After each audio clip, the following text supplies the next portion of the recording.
Hello everyone, and welcome to another Level Up Talk with Ark. Guys, awesome, I love seeing it. Hello.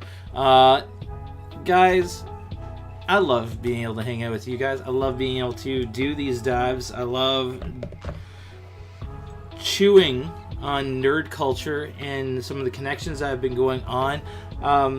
So I want to share this. I was having breakfast with our very own Colin Lever, who, is not with Quinty Youth Unlimited, but he is actually pastoring at a church in the area. He's pastoring at the Picton Free Methodist Church. So if you want some good sermons, and trust me, he's a good man for some good sermons, you're going to want to check out his stuff. He's also a great dude for Honest Heart for Ministry and stuff like that.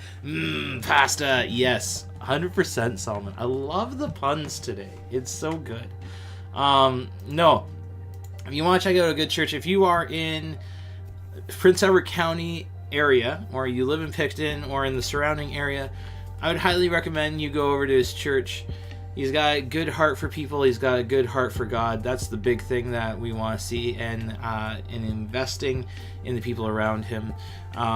So yeah, throw him some love, throw some encouragement. I don't know if they. You know what? We're gonna YouTube some stuff. Grandpa 2.0 is gonna be looking up YouTube. This sounds really sad and pathetic. It's just like, oh, Wilson has to check this out. Let's see.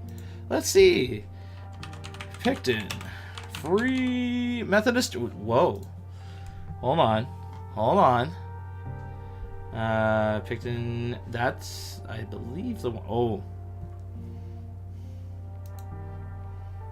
This is the spot. Oh my word. Okay, never mind. Hey guys, don't subscribe. There are 3 subscribers, 4 videos. And, they could use some love. Guys, this is before I was even hired that these videos are on. Oh boy. I don't know how, you know what? We're gonna check this out. All right.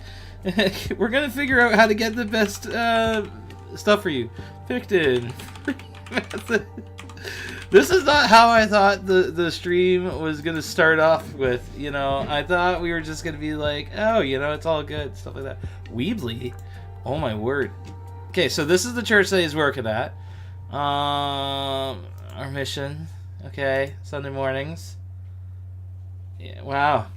The detail in here is just mind-blowing. Oh, hey! Guys, we made it, except it's not yfc.com, it's yfc.ca. Oh boy. I feel horrible. Gotta first fight the interwebs, right? This is where I might give some hints on what should be worked on a little bit. But there's other things. I'm very happy, guys. I'm very happy that Colin is now leading there at the Free Methodist Church.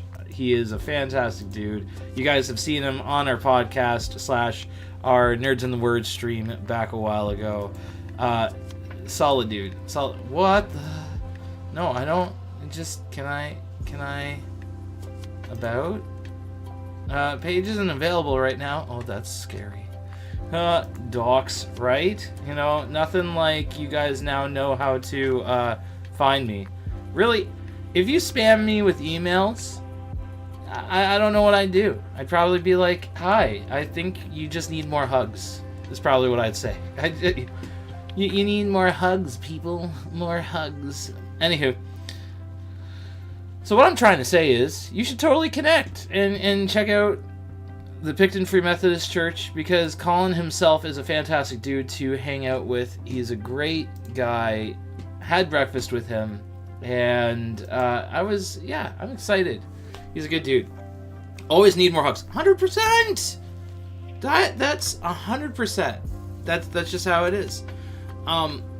So, and I appreciate that you've already got the performing arts Masterpiece Arts Camp going on there. Yes. I'm not promoting G-Dub currently. However, Graphic Word definitely has a presence at Masterpiece Arts camps. I love being able to teach every summer. Like, seriously, it's both sometimes a stressful thing because it's like, how am I going to make a teaching point out of the stuff that they're talking about? But then actually it becomes a lot of fun. This one, even though that was last year. Last year, 2025 was Fiesta, and so we talked about the different festivals in the Bible and the importance of them and why we do that and what's the point of festivals in our lives. So, teachable moment. This is what all you can do it. Can I share something with you guys? Can I honestly share something with you guys? You're kind of stuck sitting there watching me, so I guess, you have no choice. You could just switch to another thing to watch. You really could. I would cry, but, it's fine. Guys, I think it's good to understand that there are good teachers, but in a way, we all are supposed to be good teachers. And the more I chew on this as a person who pursues Jesus, who talks to people and shares Jesus with other people, the more I look at how believers, followers of Jesus, we'll just stick with that. It's really that. It's following Jesus. It's following his lead, doing what he was doing. And really, out of that process, we grow and we develop. And so part of that is doing stuff that we're not necessarily comfortable with, like teaching. And my thing would be is if you feel like you can't explain what Jesus has done, either in your life or in the Bible, that is actually something that you should be working on. You could be watching other people and how they're doing it, or you can point them to resources. That's where, like, modern age of internet and, like, social media and stuff like that makes it very easy to be able to point to something that gives clarity or helps share Jesus. The more important thing is, how are you sharing how Jesus is impacting your life on a daily basis? That's the part that I think we need to work on. And part of that is like being able to tell a good story. Not like a lying story, but knowing how you can get certain details of what's going on in your day, and then how does it connect to the thing that you're learning. And if we learned that, guys, I think that's another step toward helping people understand Jesus, because we're open in sharing our foibles, our mistakes, things that we are learning and growing, and they go, oh shoot, like, you don't have to be perfect. It's like, right, you don't. That's why he's perfect, and we are following him. We are trying to follow his lead because it's his righteousness, not ours, and we're working on that. Personally, I believe that God gives us resources and the words to say in the moment. Experienced that personally.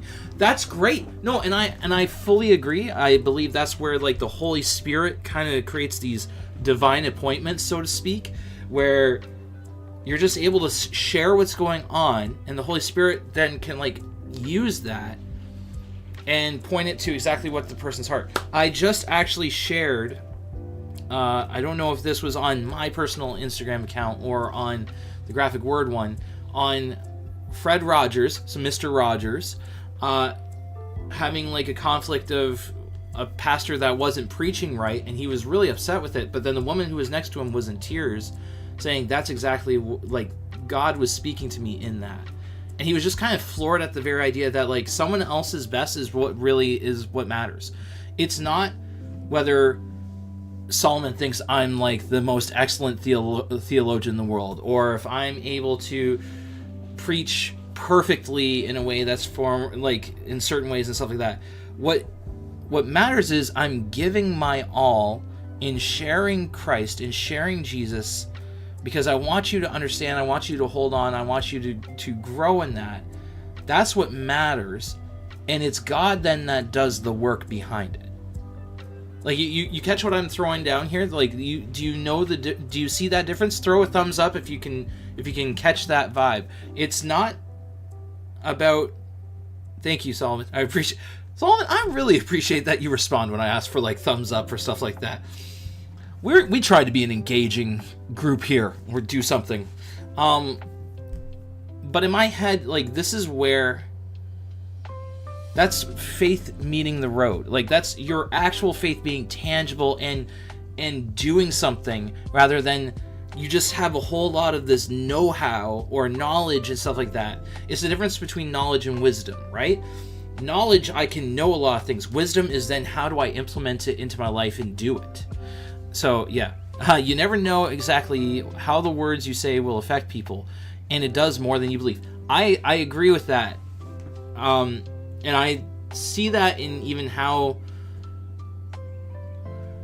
not tooting my horn, okay? Not tooting my horn, but like I've seen this in leadership with myself and with other people who have been leaders to youth in their lives, right? So like Pilo, who is with us in ministry, like I didn't know what was going on. I thought like she would probably just be like, Mike Wilson was only like a small section of my life and who gives a rip, right? That's just kind of what you think. Like, I'm here for a window and that's it.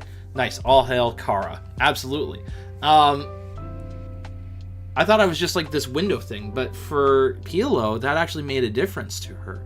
For the way that we were talking about comic book connections to faith and all that really made an impact. And this is all just stuff because my head wouldn't shut up on this stuff. But I think that's also part of like God's leading and like just being like, don't drop this. Someone needs this. Someone needs to be able to know that they can be a nerd and see these connections in faith, that you are not the only one, that they aren't the only one, and that it can actually help foster learning as well as community and development and stuff like that. Yeah, nerds, blogs, exactly. Right. And so, and I've seen that in other pastors and how they've invested in people that was through their interests and growth, and not even just their interests, that it was just a person that you took time with, and then you just... The hard thing about youth ministry, and I'd say just in ministry in general, is the factor of it's about the long haul. So even when I'm looking at 4 years for a high schooler, I've got 4 years, but I'm hoping that 4 years actually goes way past it and has impact past that. But I may never see that if they never come and tell me what's going on or anything like that, or any kind of process like that. And that's the hard part of ministry, is it's the thankless job, which is fine because you're not in it to get the thanks. You're in it to serve God and to be able to share Jesus with other people. Thank you for that. We love throwing seeds down. Right. And that's what we should be doing. And we help in the environment of how those seeds grow and develop. But then at that point, you got to leave it to God, because he's the one who makes the actual seed grow. So, water was a good choice. Hydration is important. Captain Hydration. But I just wanted to say that, and I'm excited on how, like, this is where I love doing level up talks, and I also love doing the Bible study. Like, legitimately, I love doing streaming. I love video games. I love all the kind of different nerd genres that we're into. Am I amazing at them? Oh, heck no. Like, comic books are more my scene, and even that, like, there's other people, like Adam Paul, aka DC Marvel, way more into comics than I am, has a much more exhaustive collection and all that kind of stuff like that.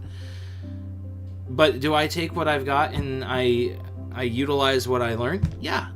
Like, it's about not having to be the top tier of best of all this. It's about giving your all for God and in every situation that you're around. And this doesn't just relate to ministry. Guys, this is to your life, that you are giving God every moment of every day all that you can, and serving, and just be like, this is all I can do. This is us being the kid with the 5 loaves and 2 fishes. Just literally giving all that we can. Go,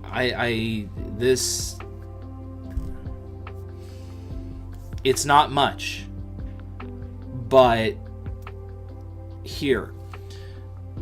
And that's where really the work can happen, right? It's about the submission. It's the willingness to be able to just shift our head to just do the thing. To take the step out there. And I'm preaching this to me as much to you guys. So, like, I I don't know why. I don't know why that came out that way. I don't know why that spilled out. But maybe, guys, maybe you need that encouragement. Maybe you need to understand that in everything you do, everything that you nerd out about or super invested in, whether it's painting, whether it is writing, whether it's number crunching. Number crunching can be an actual form of worship to God. That sounds really weird. Like, I'm not a math guy, and in my head I'm like, number crunching, Mike, where are you going with this? But like, even the fact that we were talking to a guy on Tuesday on how he does the budget for a church, and he's like, I don't fully understand it. I don't like budgeting because it can feel like I'm treating the church like a business, but actually when I do the budgeting, there's this piece that comes over me in the factor of looking at how can we help the church be able to invest more into the community, or invest into the people that come through the doors, or help be able to do more for others and actually show life to others. And I'm like, dude, that's worship through numbers. That's worship through math. Because you're not just looking at this number as like whatever. You're respecting that God has blessed you with stuff. So you're being responsible in making sure that it's following right parameters. But then you are actually intentionally going, how can we invest in other people? How can we grow other people and love on other people? Not just this building, not just make it bigger. Sure, that'd be great, because then you can bring more people in and help with the community, but then you can also go out into the community. And he's like, 100%. It's like, this is what... guys, I could... You got me in preaching mode. You got me in this mode where I truly think this is something that we as I think this is something that we as the church, and I mean like Catholic Church, like the global world, stuff like that, we as a church, as followers of Christ, really need to sink our teeth in and then actually do it. Not just to digest it, to feel good on it, but like to like... Guys, part of the reason why I love what I'm doing, and yes, it's fundraising, so I don't love the fundraising end, but what I love about what we are doing is we are actually a community that comes in, that cares, that invests, that looks at how can we pour into people. Because we don't just look at the dollar to be like, well, Mike could use a Lamborghini or stuff like that. Like, first of all, if you got me a Lamborghini, I hate to break it to you, I'm going to sell it, and then I'll probably get like maybe a cheap end car that I end up getting just so that I can have a little bit better of car for my family. And then I would likely find ways to love on other people with it. That's a monster truck. Clearly, that's what I would do. Smashing cars for Jesus. Now that would be a fun ministry. This is how Jesus deals with sin. He smashes it. He deals with it. He crushes it to nothing. Right? Like, that could be funny. Eddie, I'm an idea guy. If we want to jump on ideas for what we could do for ministry. And that's what I love about it. Ministry doesn't have to be a program. It's an idea of how can we love on people. Really can find an allegory anywhere if you look, huh? That is my deal. I look around and Guys, I take what Jesus did with parables, and I think that is such an important skill for Christians to learn how to share and connect with people. Because he did it in a way for people to think, but then it was also for those who were deeply diving to get the message. Or to be willing to ask more. I think we can do that. This is why I have the passion for this ministry that I do, is that there is certain language that you guys know from reading things, from watching things, from interacting with things in video games, that you naturally have tied into your brain and it's in there.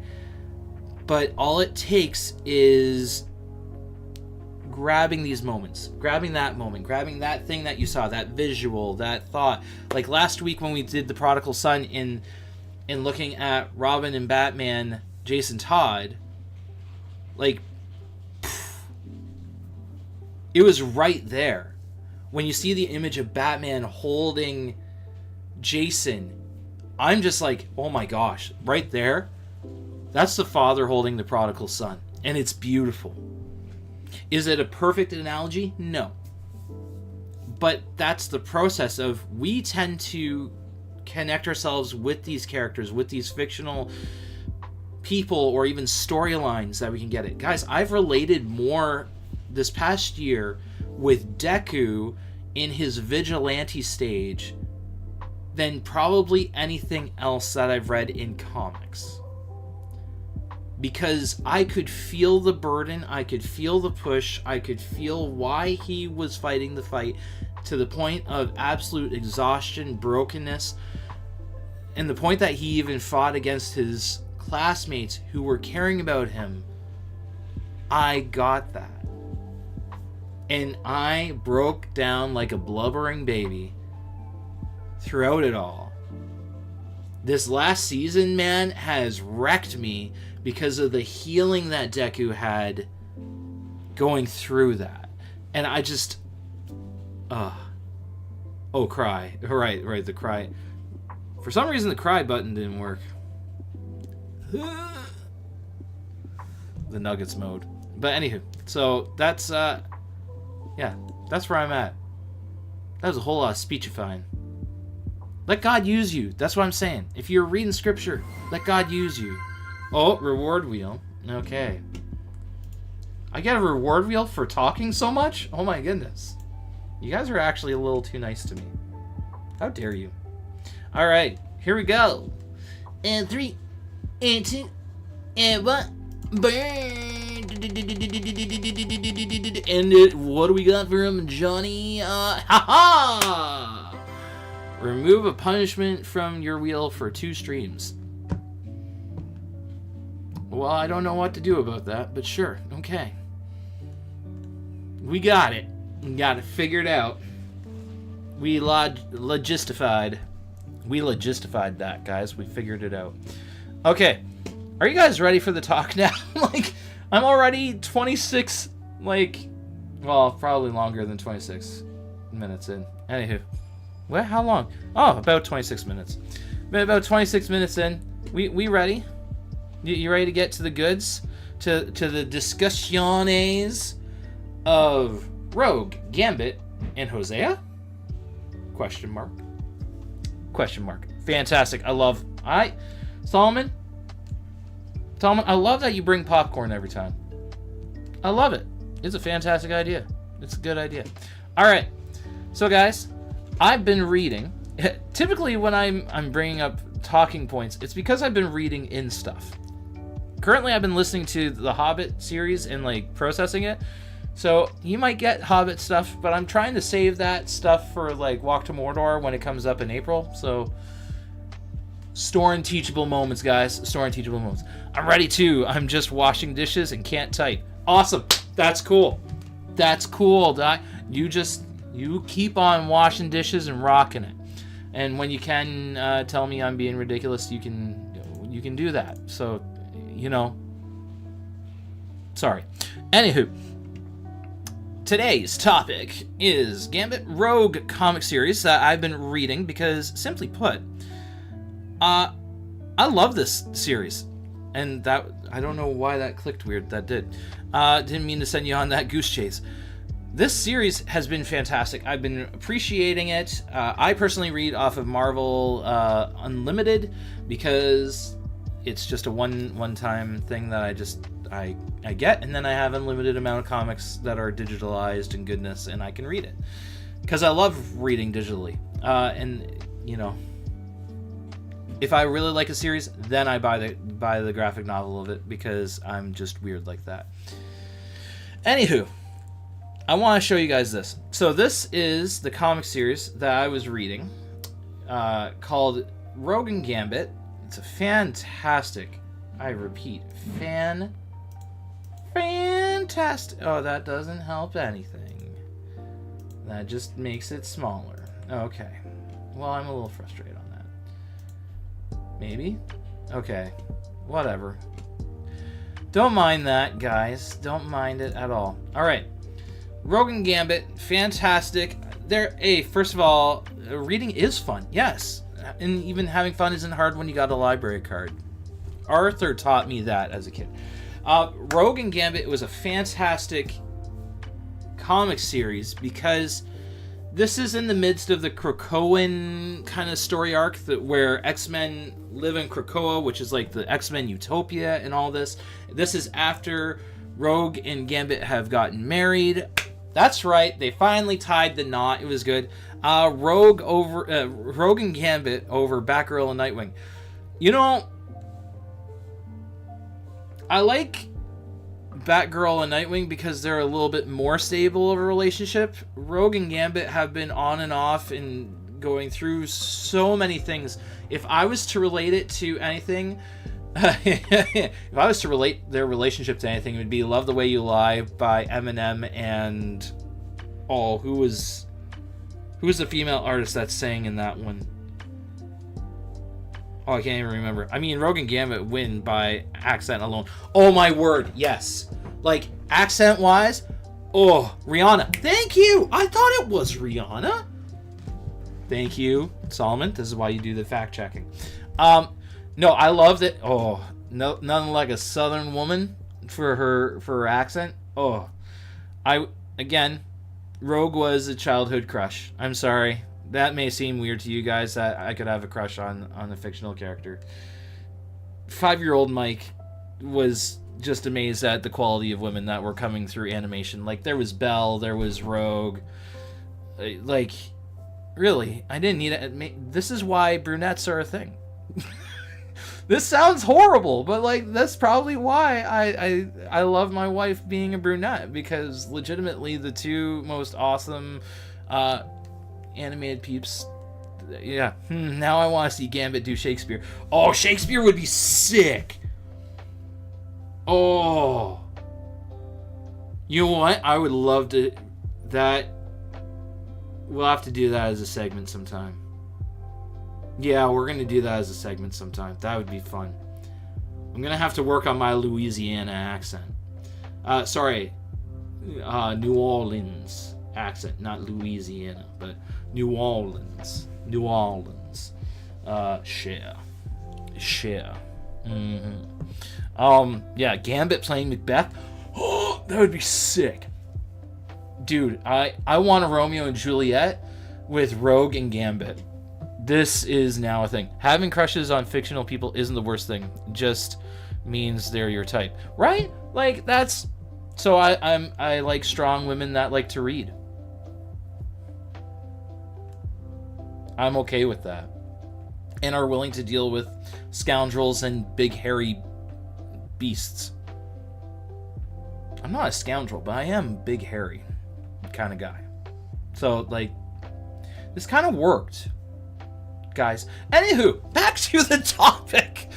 That was such a rabbit trail. Anywho, Rogue and Gambit are like such an odd couple for the factor of like they go back and forth. There's been mistrust at different points. One is, you know, Gambit was head of a thieves guild from New Orleans. Yeah, and so he was a criminal. He's also kind of suave. You don't know for sure if he's like truthful or not. Rogue has the backstory of she doesn't feel like she can be safe with anybody because of her mutant capability. Hence, like, she's got gloves and like coverings basically everywhere except for her face. Because if she makes skin contact with people, she will, if they're mutants or people with superpowers, she will absorb their powers for a period of time and actually absorb some of their memories and personality for a little bit, which is like really nuts because that messes with her head. But then if you're just an average Joe, she sucks the life out of you a little bit. And so like she can heal, she can like feel better or stronger and stuff like that. So like the reason why she has white hair is because she legitimately she unalived Miss Marvel. Yeah, that was the thing. And so when she kind of did that, it was awkward. If she touches Daredevil, then does she also become blind? No, she does not become blind. She gets everything heightened for senses, which would actually be broken because she can already fly. She's got super strength. And then to have all those senses, like, she could hunt you down, sucker. She'd be like the most intense bloodhound mutant in the stankin' world. That would be so overwhelming. That would be kind of nuts. But anywho, so Rogue's issue with her powers then is that she doesn't feel like she can let people in. She feels like she has to keep you at a distance to keep you safe. But then that creates this dissonance. And so the Rogue and Gambit dynamic has always been like a push and pull, like learn to trust, learn to be willing, I'm willing to risk it, kind of stuff like that. And this comic series actually beautifully highlights it by the person in the back, Destiny, who is one of Rogue's moms. The other one is Mystique, aka Raven. Raven. And essentially, there's a mission that Destiny sends Rogue on, but she can't tell Gambit.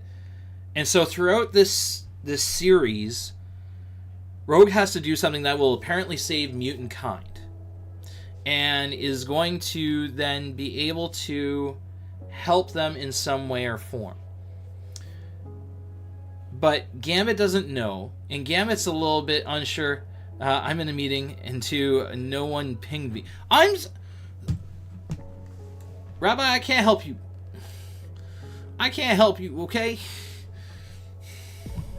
Anywho, hello, Rabbi. So, cool.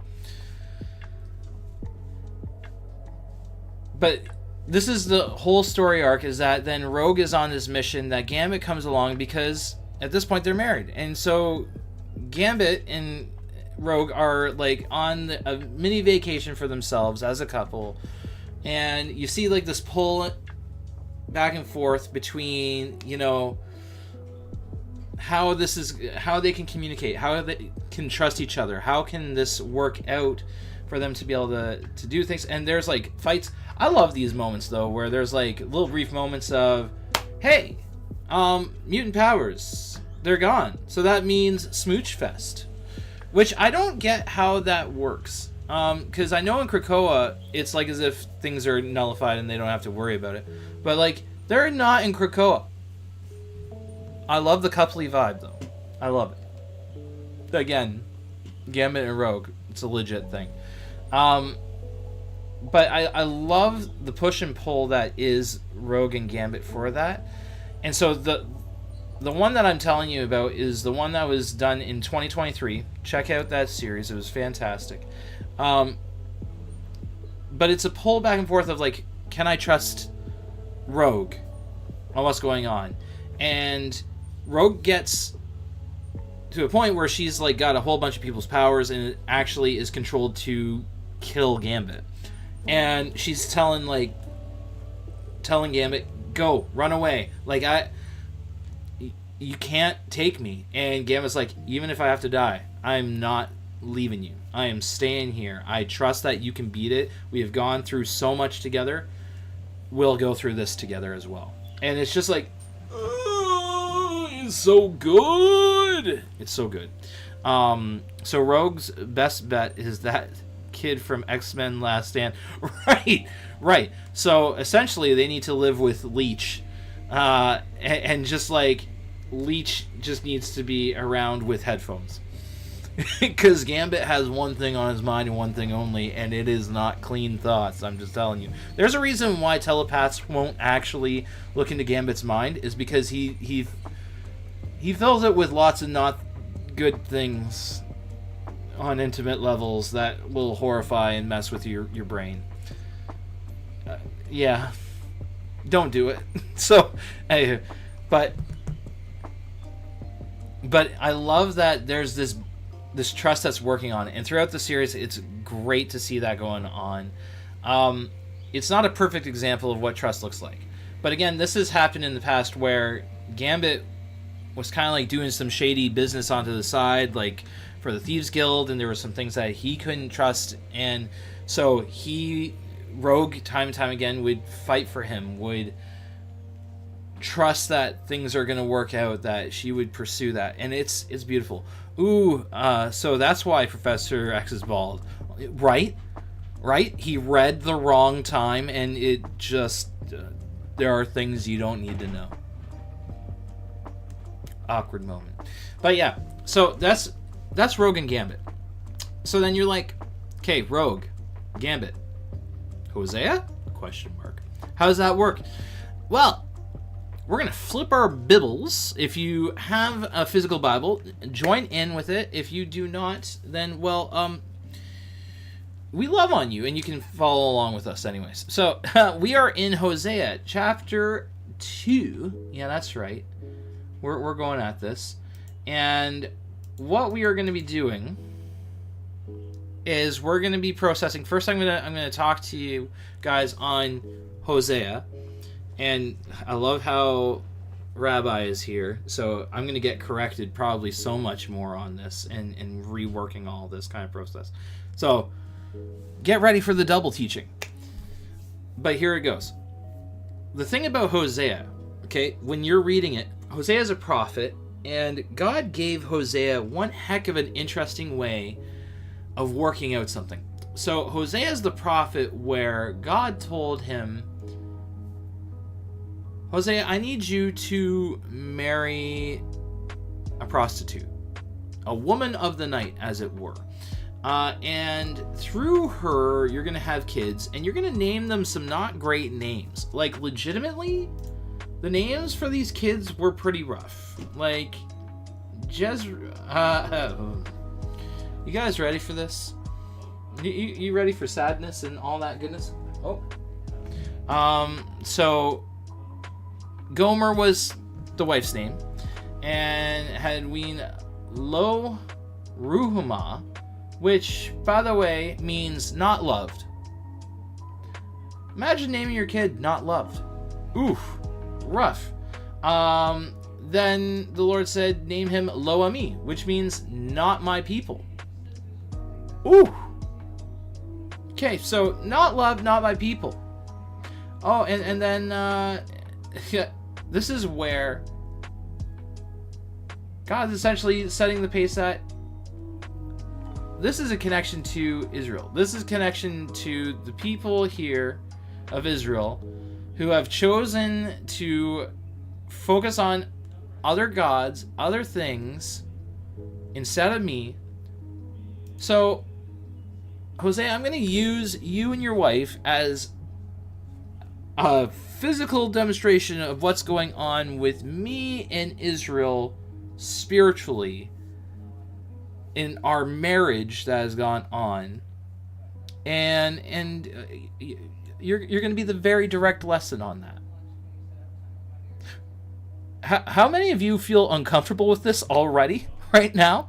Like, tell me the Bible is like this wonderful, smooth, easygoing book that you can read, and then you need to sit and read Hosea. Okay? Like, this is a very rough section. Right. And it's like the Bible is forcing you to deal with this tension, this uncomfortableness, because, hey, guess what? Our relationship with God is like that. Ooh. Call out, uncomfortable. This is the thing that's going on. Guys, I'm about to read some stuff that's going to be uncomfortable, okay? I'm going to read it, and it's going to be uncomfortable. You're going to have to bear with me, okay? Because this is like a little rough. So this is the charges against the unfaithful wife. This is essentially what God is throwing down and calling out Israel, but in this way, he's telling Hosea the same charge that's going on like with Israel. Hosea's experiencing this with his wife, because in the midst of him having his wife, he was having illegitimate kids. Like, he didn't know if these kids were his or not, because while they were still married, she was out with other men and was making some money off of it, but also just because she wanted to. And it's really hard to take in, because you're just like, that is really messed up, God. Why are you okay with that? And it's like, because this is the demonstration of what's been going on with him in Israel, with his people. So this is where it is. Okay, we are in chapter 2 of Hosea, verse 2. But now bring the charges against Israel. Here, I'm gonna make that bigger. You guys want it bigger? Go bigger. Oh my word, that's an advertisement. Don't mind us, okay? There we go. But now bring charges against Israel, your mother, for she is no longer my wife, and I am no longer her husband. Tell her to remove the prostitute's makeup from her face and the clothing that exposes her breasts. Ooh. Sketch. Otherwise, I will strip her as naked as she was on the day she was born. I will leave her to die of thirst. Ooh. As in a dry and barren wilderness. And I will not love her children, for they were conceived in prostitution. Their mother is a shameless prostitute and became pregnant in a shameful way. She said, I'll run after other lovers, and sell myself to them for food and water, yeesh, for clothing of wool and linen, and for olive oil and drinks, yeesh. For this reason, I will fence her in with thorn bushes. Oh my goodness. I will block her path with a wall to make her lose her way. When she runs after her lovers, she won't be able to catch them. She will search for them, but not find them. Then she will think, I might as well return to my husband, for I was better off with him than I am now. She doesn't realize it was I who gave her everything. She has the grain, the new wine, the olive oil. I even gave her silver and gold, but she gave all my gifts to Baal. Ooh! Note the hint, to Baal. That is a Canaan god, just so you know. We'll discuss that later. But now I will take back the ripened grain and new wine I generously provided each harvest season. I will take away the wool and the linen clothing I gave her to cover her nakedness. I will strip her naked in public while all her lovers look on. No one will be able to rescue her from my hands. Yeesh! I will put an end to her annual festivals, her new moon celebrations, her Sabbath days, all her appointed festivals. I will destroy her grapevines, the fig trees, things that she claims her lovers gave her. I will let them grow into tangled thickets, where only wild animals will eat the fruit. I will punish her for all those times when she burned incense to her images of Baal. When she put on her earrings and jewels and went out to look for her lovers, but forgot all about me, says the Lord. Hey guys, how comfortable do you feel about this part? Like 1 out of 10, 1 being I feel like a worm in the bottom of a giant not good moment, foot coming to squish, or this is really not comfortable. Probably a 2, right? Stockholm syndrome. I mean, like, this is the hard part, right? This is the kind of stuff that you're like, oh my word, God, you kind of like, yeesh. Right? Like, this is the hard part. And you might be going, okay, Gambit Rogue, how does this work? First, we're going to address what's going on with Hosea, because I'm not going to leave you hanging on that part. We're going to talk about the latter half, which is the part that's going to be beautiful. But also, you kind of go, I don't get it. It's good. So all this stuff that's going on, the charges against the unfaithful wife, is that she is going out and deliberately breaking her marriage vows. She is going out and doing things, even though she is taken care of, she is respected, she's actually been blessed, the silver and gold, right? The idea that methinks God needs to read some feminist literature. Oh my word. Well, like, and here's the thing. He's given her the opportunity. He's been there, right? So from what we are reading and seeing here, in the vantage point of Hosea, is that, here, this is where Stream Deck's going to be helpful. This is where God has been faithful. God has been there for Israel. God has saved Israel. What you're supposed to be working on, making these connections, and what is trying to be pointed out here, Israel is the one who's choosing to pursue other lovers. Other lovers in this case is other gods, which has been named Baal, like Baal. So this is an offense straight up to God, because this is like, whoa, we're in a committed relationship. That's like me saying me and my wife are in a committed relationship, but then I'm still pursuing other women. Like outright pursuing other women. And just doing that. Like, this is the thing about Hosea's wife Gomer. She wasn't even really hiding it. She was just kind of doing it. And that's really difficult, because then it's like, well, then why'd you get married in the first place? Now, I realize in this situation that we have God telling Hosea that he needs to marry a prostitute. Polygamy. Well, and in this case, the polygamy is not encouraged on this case, and it's still outside of wedlock, and she's doing it not just outside of wedlock, pardon me. Excuse me. Can't help someone who doesn't want to get better. Right. And so this is where... Thank you so much. I muted on purpose so that you didn't have to worry about it. But this is where the problem is, she's not choosing her husband, right? Because she's choosing to have this life outside and to look for other ways to have other forms of Gesundheit. Dang, we've got even the German translation. That's awesome. She's looking for other people. And what I appreciated this, okay? This is the thing that actually kicked me in the head on this, all right? Are we cool with getting kicks in the head here? Can we work on this together? We cool with that? This was the thing that really kind of hit me. To be fair, when it comes to help, I think an omnipotent God can help quite a bit. Right, no, that's fair. Okay, so this is the part that hit me here. Verse 5. Their mother is a shameless prostitute and became pregnant in a shameful way. She said, I'll run after other lovers and sell myself to them for food and water, for clothing of wool and linen, and for olive oil and drinks. Okay? Guys, the reason why that hit me, okay?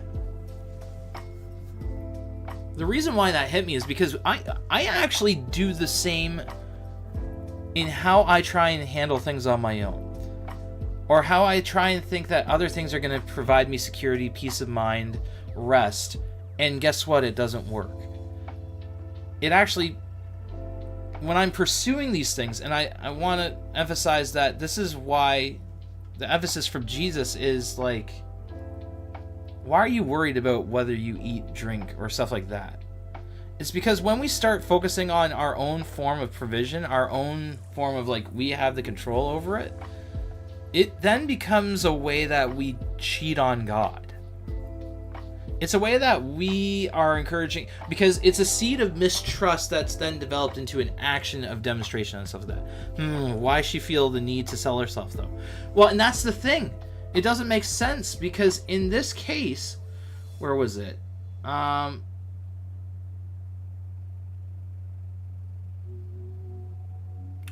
was it? Well, at some point, he's creating this fenced off part. Like, he's trying to cut her off from the situation. And then it runs back, but then all the stuff is taken away. I might as well return to my husband, for I was better off with him than I am now. This is the thing, right? Like, when the personal source becomes then really not sustainable, then we go, oh yeah, we'll go to God. That's the same thing when we get into troubles, right?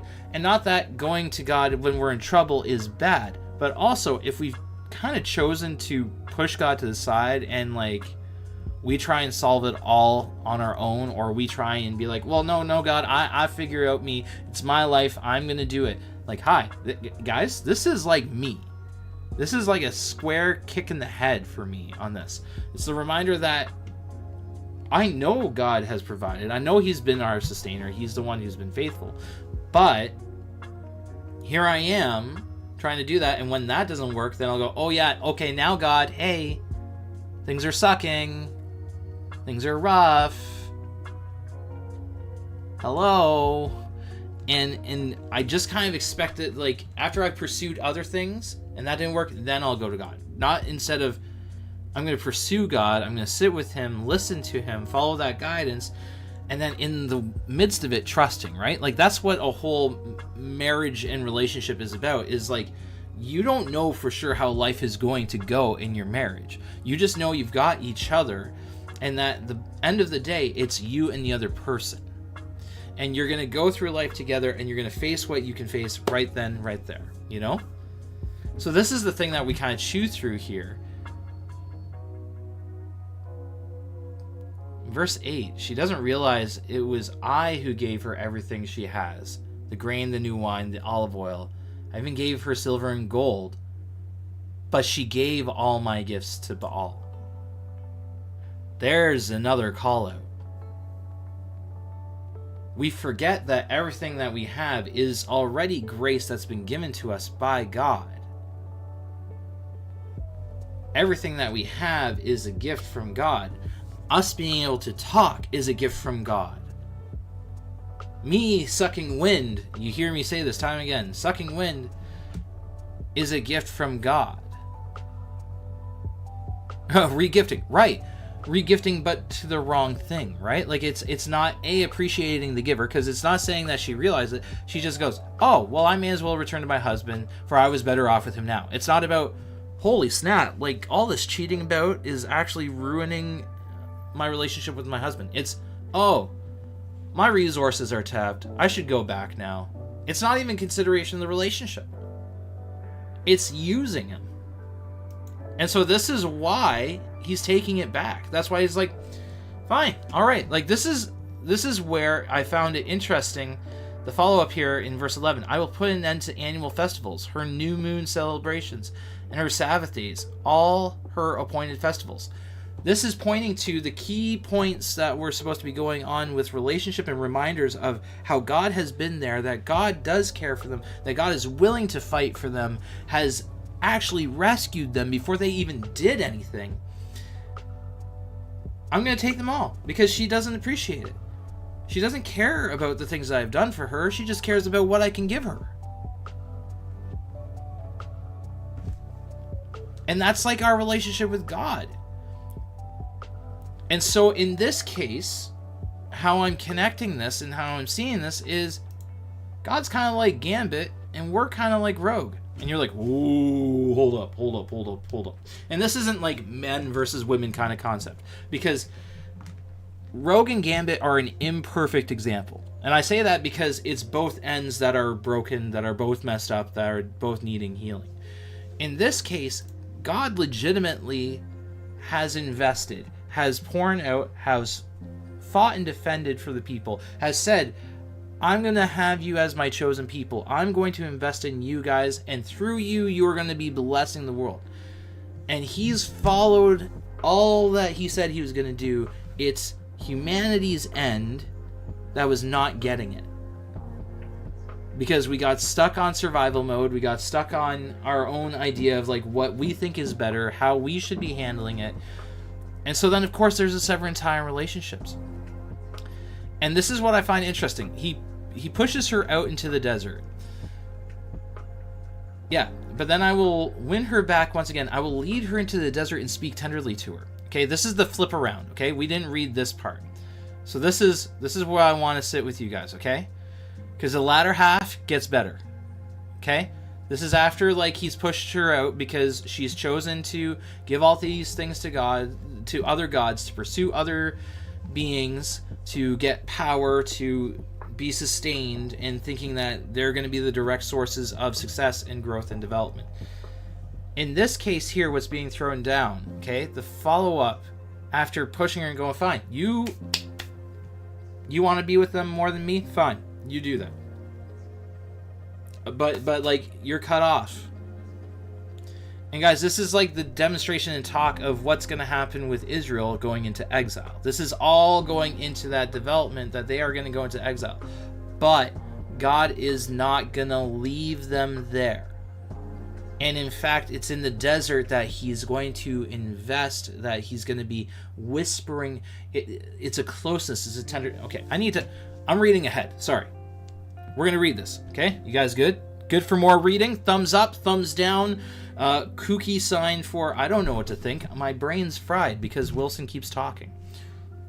I don't know. I'm difficult. All right. Verse 14 onward. But then great for more reading. But then I will win her back. Once again, I will win back Gomer. I will win her back. 24-hour reading. Oh my goodness. I will win her back once again. I will lead her into the desert and speak tenderly to her there. I will return her vineyards to her and transform the Valley of Trouble. Ooh, Valley of Trouble. Also known as the Valley of Achor. I'd have to do a deeper dive context. Into a gateway of hope. She will give herself to me there as she did long ago when she was young, when I freed her from captivity in Egypt. Oh, remembering the good times in their relationship, when she was grateful for things. When that day comes, says the Lord, you will call me my husband instead of my master. The relationship tie right there is different. My husband, the one I hold to, the one I get close to, versus the master, the one that I have to serve and work on, stuff like that. O Israel, I will wipe the many names of Baal from your lips, and you will never mention them again. On that day I will make a covenant with all the wild animals and birds in the sky, and the animals scurry along the ground, so they will not harm you. This is like coming back to Eden, the relationship, everything's restored. And because of this restoration of relationship, it's also affecting the very environment that they are around in. This is like we're back at the marriage ceremony in Eden. It's so cool. I will remove all weapons of war from the land, all swords and bows, so you can live unafraid in peace and safety. There's a security. There's no hostility. Because that can be a form of thing that we are trying to look for other things, is when we feel like there's unsafe areas, we go to something else other than God. So I'm going to provide peace because I am your peace. I will make you my wife forever, showing you righteousness and justice, unfailing love and compassion. Wait, hold on. That's almost all of the attributes of God that are there, right? Unfailing love, compassion, justice. It's beautiful. I will be faithful to you and make you mine, and you will finally know me as the Lord. This isn't just like Lord title. This is the intimate name of God that's revealed to Moses. This is a reminder of you will get to really know who I am. The one that I identify, the title that I have, you will know me. This is very intimate. This is almost like bedroom talk, guys. Like, this is the level of closeness. You should, like, this is not poetry as far as like Romeo and Juliet, but it is poetry in the essence of like God's drawing closer here to Israel. And the reminder that with Hosea, this is drawing close to his wife. You will know me on an intimate level. In that day I will answer, says the Lord. I will answer the sky as it pleads for clouds, and the sky will answer the earth with rain, and then the earth will answer thirsty cries of grain, grapevines, olive trees, and they in turn will answer Jezreel, which is God plants. At that time I will plant a crop of Israelites and raise them for myself. This is the abundance. This is the be fruitful and multiply. This is like going back to Genesis mode, where when things are in right connection, when our priorities are made right, it is like legitimately the world responds to, yes, that's the way it should be. This right here, this focus, like in relationships, that's the thing, right? When things are going tickety-boo, and yes, I'm old, thank you, tickety-boo, thank you. Tickety-boo with you and your significant other, it's like the rest of the world is fine. Or like even if there's chaos, it's like, no, I got peace because I got my other person. And like I can have that rest, I can have that security, I can have that trust. This is how altering, like world altering this is in relationship with it, is that the factor is when we have our connection with God, when we have our relationship with Him, it impacts everything else. It is absolutely nuts. And so then what is it? At that time, I will plant a crop of Israelites. We already read that. And raise them for myself. I will show love. And to those I called not loved, and to those I called not my people, I will say, now you are my people. And they will reply, "You are our God." The restoration, it brings back. It's all being made right. It's all working together in that process. So how does this connect to Gambit and Rogue? Throughout the whole snap, it's a rough set of verses, but it's also encouraging, knowing that there's always a safe place. No matter how far we stray, no matter what comes between us, he still loves us. And when we come back, he restores everything that once was. Right. This is the promise of even Revelation, that though things are broken, when we draw closer to him, there is a promise that everything is going to be made right. And the promise is that also we are part of that process right here and right now. We are part of that process of bringing peace and restoration to the world as is too. And I love that idea. I love that concept and theology that you aren't supposed to just only wait for when Christ is returning. You're supposed to actively demonstrating what that means right here and now. Demonstrate how when we are loving other people, when we are caring for other people, when we pursue those who are broken and are in need of help, right? We are showing love. When we show grace, like what is shown here, when Hosea does pursue his wife in the desert, or in this case, God's like saying, "I will pursue her in the desert." He is pursuing. He is loving on her. Though she has done all kinds of wrong into the relationship, done all kinds of forms of separation, and only comes to, get the when trying to get what she wants out of the relationship, he's still there. He's still pursuing. The heart is still there. But when he pulls her in, it's going to hit different. And this is where, when I'm looking at Gambit and Rogue, the comic series, this was Gambit the whole series. Really, Hosea in running in the desert. Even though Rogue kept on pushing away, and no, Remy, no, we can't, I can't tell you what's going on, Remy, we're just going to be doing this, we're just going to do our own thing and stuff like that. And she kept on pushing him kind of away. Remy was there in the midst of it. He didn't know how it was going to work out, but he was trusting, and he was there to pursue Rogue throughout it all. And it's beautiful because in the midst of it, in the midst of him even getting hurt, he still loved her. And there's even a line in it where it's like, "You're my wife, Shea. I chose this. I will always bet on us." And it's just like, oh my gosh. And that's the beautiful thing in Hosea 2, as you have to go through the hard part of the first half of Hosea 2 to really get to the awesome part in healing and restoration of the relationship in Hosea latter half. It's the beauty of it. Our relationship with God is very much like Rogue and Gambit, except, God is perfect. We are the ones that mess up. He doesn't, right? That's the hard part that we got to work through. It means swallowing our pride. It means a reminder that we come rushing to him, right? But the cool thing is that he still rushes after us.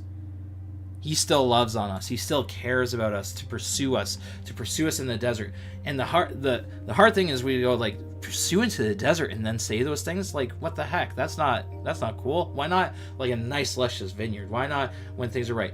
It's because in the desert, when we have nothing, when we are at everything, that's when we can actually seem to listen to God. It's when we do actually have to rely on him, when we do actually have to try and trust in him, and we are reminded that he is faithful, reminded that he does care, reminded that he does pursue us, he loves us, and he wants that connection with us.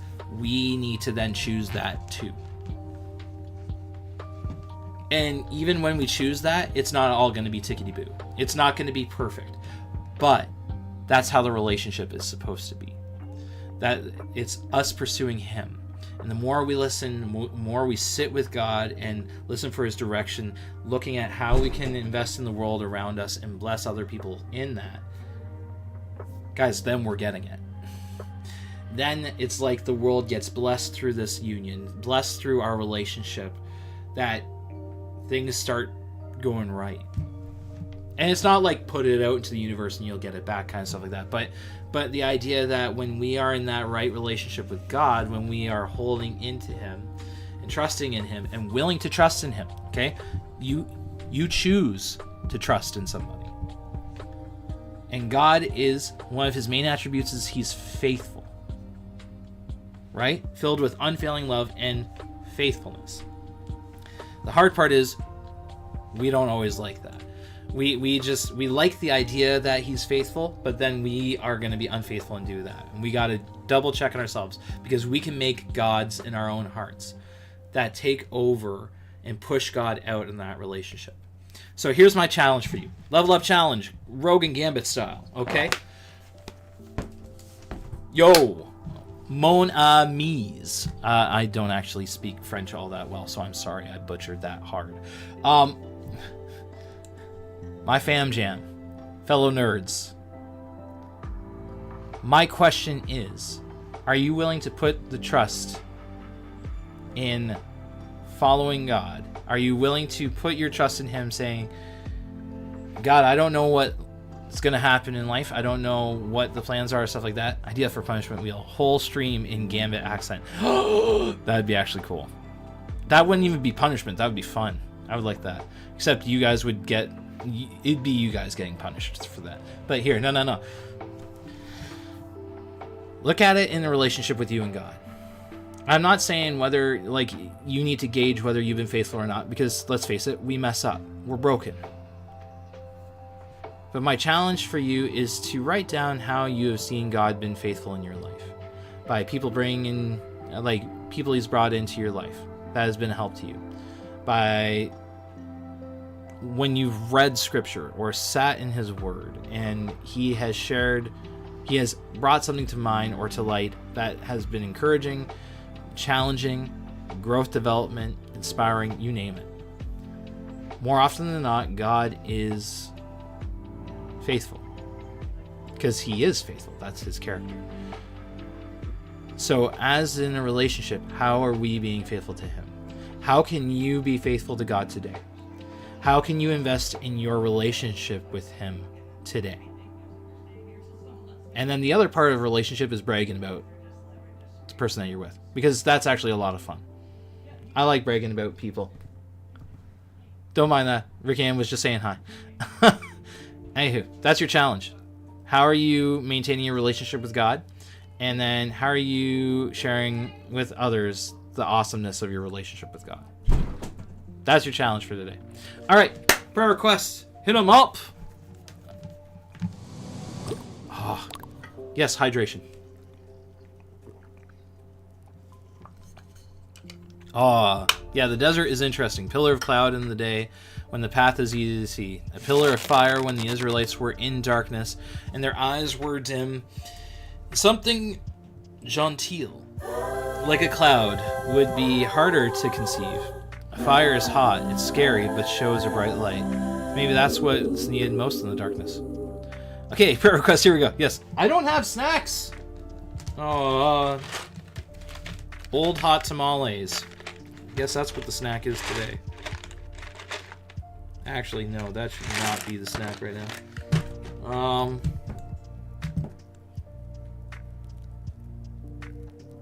I will have a snack later. I promise I will. Okay. Solomon's asking for prayer support for Rabbi for all the baked beans his heart can handle. Absolutely, we'll be praying for that. We'll pray for that. No, well, Solomon will continue to pray for you for healing. Anyone? I'm pretty sure that was in the list of curses on the other mountain. Touche. Just a quick prayer.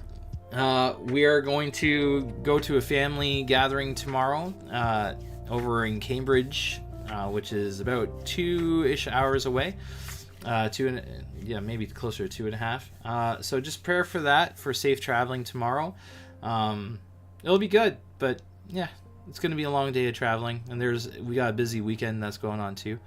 Cambridge is nice. It is nice. It's a nice little city. Part of the Tri-City area of Waterloo, Kitchener, and Cambridge. Well, the other mountain sounds fun then. Nice. Okay. Any prayer requests, real quick? I'm just trying to hit this up because I've gone long on stream, and I want to make sure that being fair to you guys here. Just work stuff for me. Okay. Yeah. We'll be praying for that.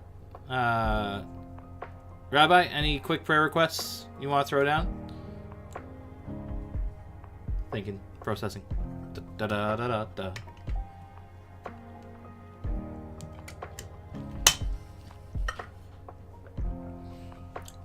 The awkward pause. It's because I ran stream long. That's why. I tend to do that. You're like, what? Cool. All right, I'm just going to pray then. Hey, God, thank you for today. Thank you for the wonderful discussion and even prior discussion on Gambit and Rogue and Hosea, and how our relationship can really feel like it can feel like Gambit and Rogue's relationship, back and forth, and really the part that we struggle with is we can mistrust you. And the hard part is we shouldn't have a reason to mistrust you because you are faithful. You are good. You are a God that loves us. You are full of unfailing love. You're merciful. But yet we look for other things that we can tangibly either understand or we can tangibly handle. And that's the thing about you. You're so much outside of us that can be scary. So God, help us to be reminded that you do care for us, that you have pursued us, that you love us, and you continue to pursue us. Help us to keep our eyes to you, to listen to your words, to hold you close, to be so close, like a husband, like a husband holds a wife, like how intimate partners they are, in that we are so close that we cling to each other. God, help us in that way, and help us to be able to, in that way, share you and the blessing that is. God, I pray for Solomon. Continue to have your hand on him. We pray that stuff would work to be able to get some chemo treatments, to be able to get better, to feel better, and to have healing. We pray for Daya and just work stuff. And thank you for perseverance, for strength throughout that, but also just prayer that things would work out in the way that she's been asking, that to be able to find other kind of work that is more to her level and what she can do skill-wise, where her heart is, and being able to pursue that and be taken care of for that. God, I just pray. I pray for this weekend, for safe travels, that you would take care of us, take care of our family, make sure that we're going to be safe going to Cambridge, being able to hang out with extended family. That would be a good time. That this person's, Mike's brain would not go into overload, but to just honestly rest and have a good time with family in that way. God, I just pray for Rabbi. Bless this awesome bro. Help him to just continue to lean and trust in you, to grow more in his understanding with you, and be in awe of you as he dives into scriptures. And I bless that man. Bless his heart. Bless his family. Just be with us as we peace on out, that we love on you, God, and love on each other. We ask this in your name. Amen. Rest. Did I say that? Did you say right? I said rest. R-E-S-T. R-E-S-T. Wilson needs sleep. Anywho, awesome sauce. R-E-S-T. Oh, it's going to be an interesting weekend. I hope you guys have a good weekend. Have a good time. We will be seeing you, at least Pilo will be seeing you on Monday and hitting up our regular schedule that way. But yeah, I just hope you have a good time. Thank you. Drive safe. You guys too. Wherever you need to go, praying safety for you guys.